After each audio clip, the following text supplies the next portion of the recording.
A paz do nosso Senhor Jesus Cristo, estamos aqui hoje para mais um dia de leitura. Senhor Deus e Pai, esteja conosco nesta leitura, Pai, que cada palavra, Senhor, seja um ensinamento nos guiando, nos direcionando sempre a Ti, Senhor, em nome de Jesus. Lembrando que a gente está no primeiro livro de Reis. Aqui no meu canal você encontra os vídeos anteriores, desde 1º Gênesis até agora, todo dia postando um vídeo novo, tá? E hoje a gente vai ler sobre Salomão se casa com a filha de Faraó no capítulo 3. E Salomão se aparentou com Faraó, rei do Egito, e tomou a filha de Faraó e a trouxe à cidade de Davi, até que acabasse de edificar a sua casa, a casa do Senhor e a muralha de Jerusalém em redor.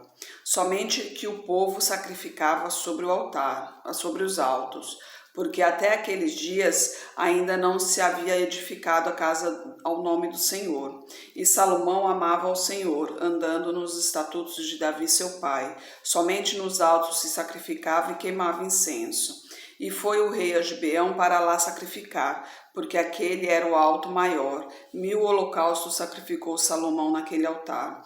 E em Gibeão apareceu o Senhor a Salomão de noite em sonhos e disse-lhe Deus: pede o que quiseres que te dê. E disse Salomão: de grande beneficência usastes tu com teu servo Davi, meu pai, como também ele andou contigo em verdade, em justiça e em retidão de coração, perante a tua face, e guardaste-lhe este grande beneficência, e lhe deste um filho que se assentasse no seu trono, como se vê neste dia. Agora, pois, ó Senhor meu Deus, tu fizestes reinar a teu servo em lugar de Davi, meu pai. Eu sou apenas um menino pequeno, não sei como sair nem como entrar. E teu servo está no meio do teu povo que elegeste, povo grande que nem se pode contar, nem numerar pela sua multidão. A teu servo, pois, dá um coração entendido para julgar a teu povo, para que prudentemente discirna entre o bem e o mal, porque quem poderia julgar a este tão grande povo? E esta palavra pareceu boa aos olhos do Senhor, de que Salomão pedisse isso. Vê que maravilha, ainda que Deus também se apresentava a Salomão, né? Ainda tinha acesso direto a Deus. Hoje a gente tem acesso direto a Deus também, lógico, mas não é fácil de ouvir a palavra de Deus hoje, né? Hoje é difícil Deus fala com a gente através de sonhos, através de pessoas, às vezes o Espírito Santo sussurra no nosso ouvido, toca no nosso coração, mas naquele tempo era aquela voz estrondosa, aquele trovão que se ouvia de longe, né? Então todos sabiam que Deus estava falando com aquela pessoa, falando diretamente com ela, né? Os outros não entendiam, mas somente a pessoa que estava falando com ele ali.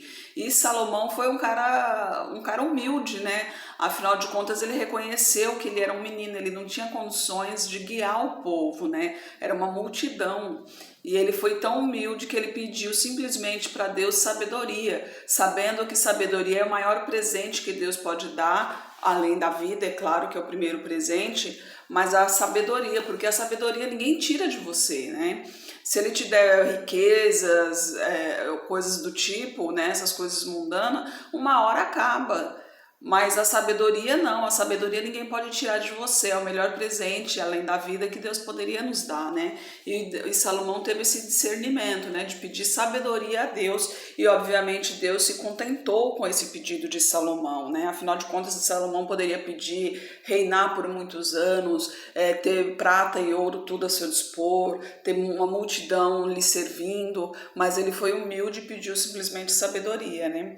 Agora no versículo 11, e disse-lhe Deus: porquanto pediste isto, e não pedistes para ti muitos dias, nem pedistes para ti riquezas, nem pedistes a vida de teus inimigos, mas pedistes para ti entendimento, para discernires o que é justo, eis que fiz segundo as tuas palavras, eis que te dei um coração tão sábio e entendido, que antes de ti igual não houve, e depois de ti igual não se levantará. E também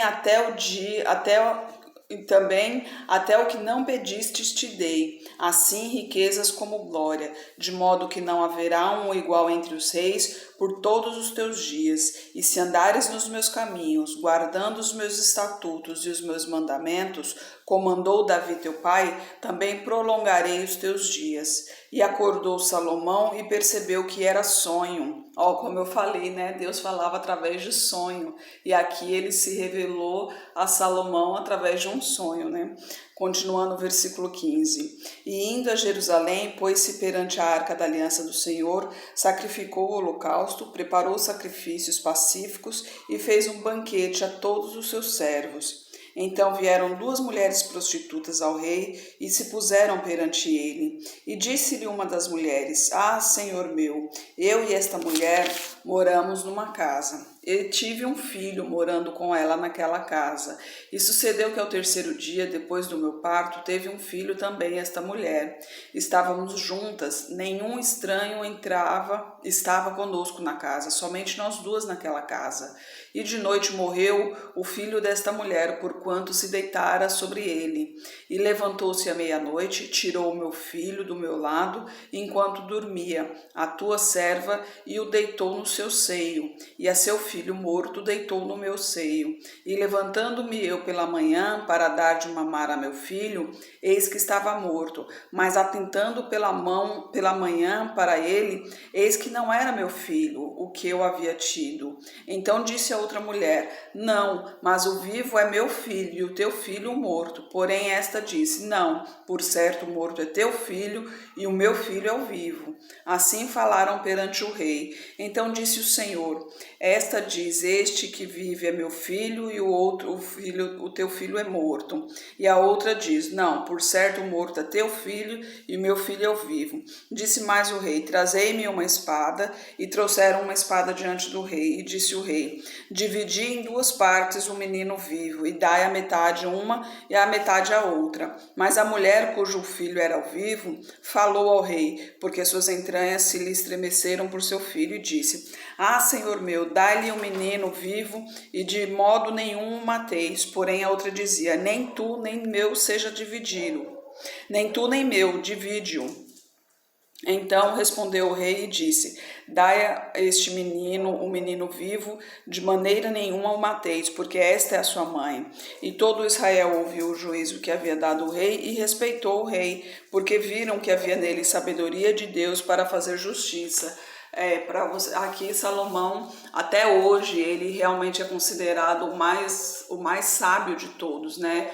Tanto que se usa ele como exemplo, né? Sabedoria de Salomão. E aqui no caso da criança morta, né? Uma acusando a outra de ter trocado as crianças, a viva e a morta.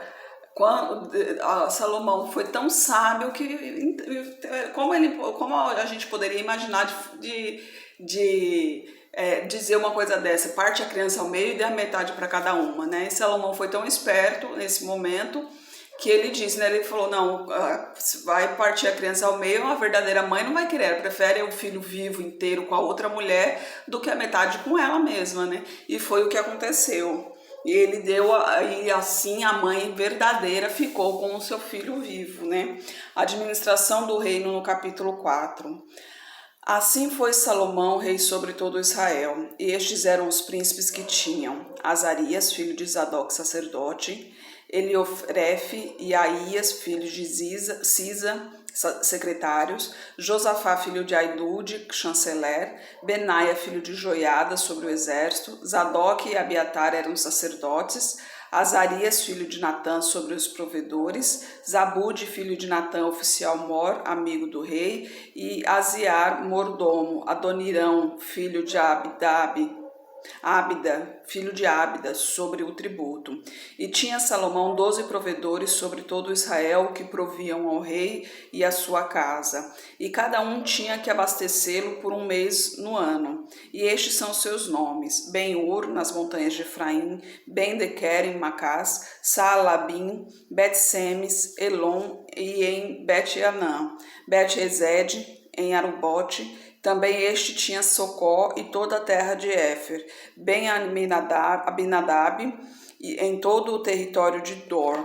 Tinha este a Tafate, filha de Salomão, por mulher. Baná, eu não vou, esse aqui eu vou pular um pouco, porque são os nomes dos príncipes, dos seus provedores, os nomes da sua casa, né? E são tantos nomes que parecem um trava-língua. Aí eu vou continuar já a partir do versículo 20. Eram, pois, os de Judá e Israel muitos, como a areia que está junto ao mar, em multidão, comendo, bebendo e alegrando-se. E dominava Salomão sobre todos os reinos, desde o rio até a terra dos filisteus, e até ao limite com o Egito, os quais traziam presentes e serviam a Salomão todos os dias da sua vida. Era, pois, o provimento de Salomão cada dia 30 coros de flor de farinha e 60 coros de farinha, 10 bois gordos, 20 bois de pasto e 100 carneiros, sem contar os veados e as cabras montesas, os corços e as aves cevadas, porque dominava sobre tudo quanto havia do lado de cá do rio, Tifsa até Gaza, sobre todos os reis do lado de cá do rio, e tinha paz de todos os lados em redor dele. E Judá e Israel habitavam seguros, cada um debaixo da sua videira e debaixo da sua figueira, desde Dan até Berseba, todos os dias de Salomão. Tinha também Salomão 40.000 estrebarias de cavalos para os seus carros e 12.000 cavaleiros. Proviam, pois, estes provedores, cada um no seu mês, ao rei Salomão e a todos quantos se chegaram à mesa do rei Salomão. Coisa nenhuma deixava faltar, e traziam a cevada e a palha para os cavalos e para os jinetes, para o lugar onde estava, cada um segundo o seu cargo. Aqui Deus o abençoou, né? Tendo riquezas, de todas as riquezas que o mundo poderia oferecer, Deus ofereceu a Salomão através dos reinos que presenteavam, através do povo que o presenteava. Então seus provedores, 12 provedores, cada um provia por um mês, né? E dava tudo o que precisava e mais até para a casa de Salomão, né? Para o rei e para toda a turma que habitava ali com ele, né? A sabedoria e a fama de Salomão, no versículo 29.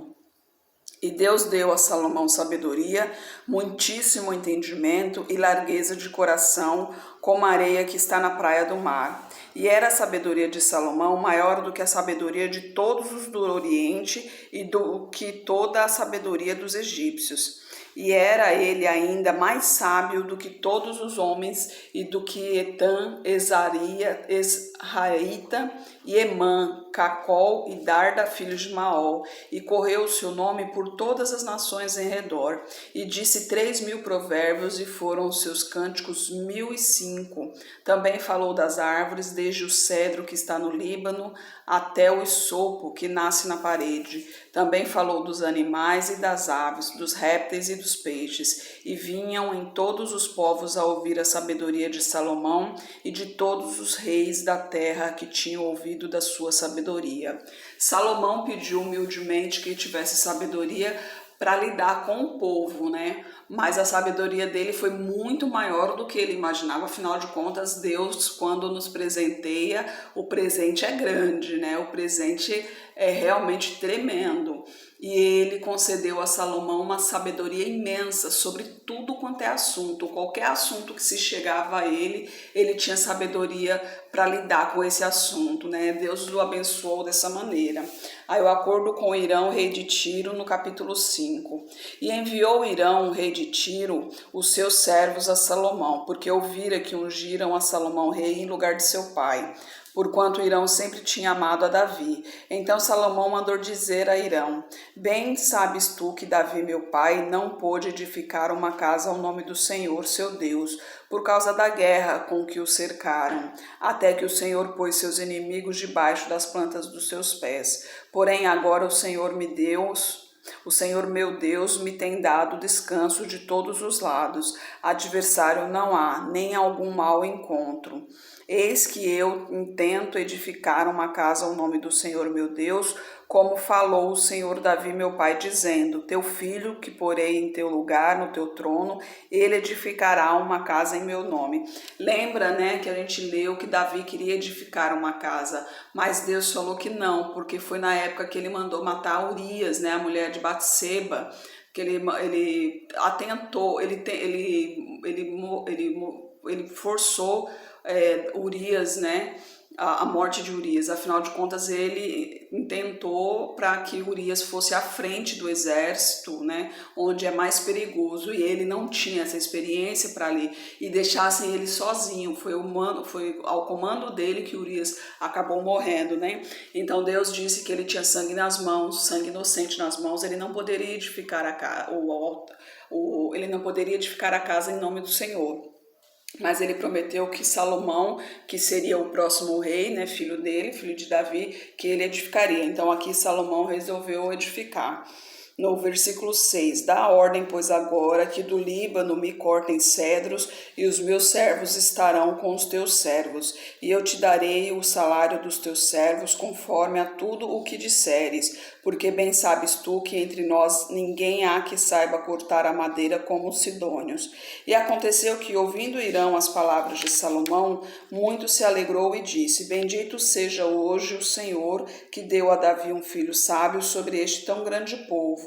E enviou Hirão a Salomão, dizendo: ouvi o que me mandaste dizer, eu farei toda a tua vontade acerca dos cedros e acerca das faias. Os meus servos as levarão desde o Líbano até o mar, e eu as farei conduzir em jangadas pelo mar até o lugar que me designares ali. E ali as desamarrarei, e tu as tomarás. Tu também farás a minha vontade, quando sustento a minha casa. Assim deu Hirão a Salomão madeira de cedro e madeira de faia, conforme a toda a sua vontade. E Salomão deu a Hirão 20.000 coros de trigo para o sustento da sua casa e 20 coros de azeite batido, e isto dava Salomão a Hirão anualmente. Deu, pois, o Senhor a Salomão sabedoria, como lhe tinha falado, e houve paz entre Hirão e Salomão, e ambos fizeram um acordo. Aqui, né, Salomão já estava procurando os melhores, afinal de contas, se era para fazer uma casa para o Senhor, essa casa tinha que ser a melhor das melhores, né? E mesmo assim não seria o suficiente, até mesmo porque Deus fala que não habita em templos construídos por mãos de homens, mas a palavra dele também diz que onde dois ou mais falarem meu nome, lá estarei. E ele designa os lugares específicos para ofertas, porque naquela época as ofertas eram ofertas grandes, né? Eram de objetos grandes, né? Animais, por exemplo, então queimando animais e tal. Hoje não, porque hoje a oferta é dinheiro, né? Então não precisa ter um templo gigantesco para isso, né? Pode um simples lugar é o suficiente para congregar a igreja de Deus, né?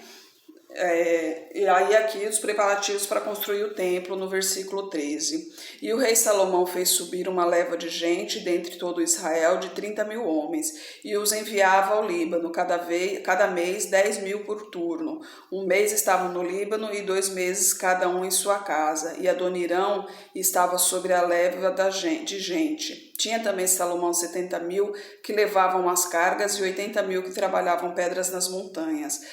Fora os chefes dos oficiais de Salomão que estavam sobre aquela obra, 3.300, os quais davam as ordens ao povo que fazia aquela obra. E mandou o rei que trouxessem pedras grandes, pedras preciosas, pedras lavradas, para fundarem a casa. E as lavraram os edificadores de Hirão e os gebalitas, e preparavam a madeira e as pedras para edificar a casa, né? Tudo preparado detalhadamente, né? Afinal de contas, não era uma casa qualquer, era uma casa que iria levar o nome de Deus, né? E com certeza ali foi escolhido por Deus o lugar onde foi construída a casa, porque Salomão, ele se intentava a tudo quanto Deus ordenava, ele andava fielmente nos caminhos do Senhor, por isso o Senhor o abençoou com tanta sabedoria e com riquezas também, obviamente, que ele necessitava dessas riquezas para ajudar o povo, né? Afinal de contas, para construir um templo dessa magnitude, também precisaria ter riquezas para ter condições para construir, né? Que naquela época, pagamento, as coisas se usavam muito ouro e prata, mas também se usava muito trigo, azeite, mirra, essas eram as formas de pagamento. Então ele tinha que ter essa riqueza para construir o tabernáculo de Deus, vamos dizer assim, que seria um templo de Deus, né? Não é o próprio tabernáculo, porque o tabernáculo era na tenda, né? Mas a tenda sempre andou nos lugares onde Deus mandava ficar. E agora não, agora ia ter o templo num lugar fixo para que todos viessem. Tanto que ele também ordenava outros lugares, que eram lugares menores para fazer, para as pessoas que não tinham condições de vir até a casa do Senhor, pudessem sacrificar ali perto de sua própria casa, né? Deus sempre pensando em todos, né? Senhor Deus e Pai, obrigada por Tua palavra, Senhor, obrigada por Tua mensagem, Pai. Derrama a Tua unção sobre nós, Senhor, manifesta o Teu poder, meu Pai, que cada dia mais a gente possa aprender da Tua palavra, Senhor. Oh, glória, Pai, louvado seja. Eu peço a Ti pelos meus familiares, Senhor, pelos meus amigos, Pai, por todos os meus conhecidos, Senhor. Derrama a Tua unção sobre cada um deles, Pai. Eles necessitam de Ti, Senhor. Que caia por terra essa seta maligna direcionada a eles, Pai, seja mentalmente, seja psicologicamente, seja espiritualmente, seja fisicamente, que caia por terra todo esse mal, em nome de Jesus. É o que eu oro, meu Pai. Eu lhe agradeço. Que Jesus Cristo esteja em seu coração e que Deus abençoe.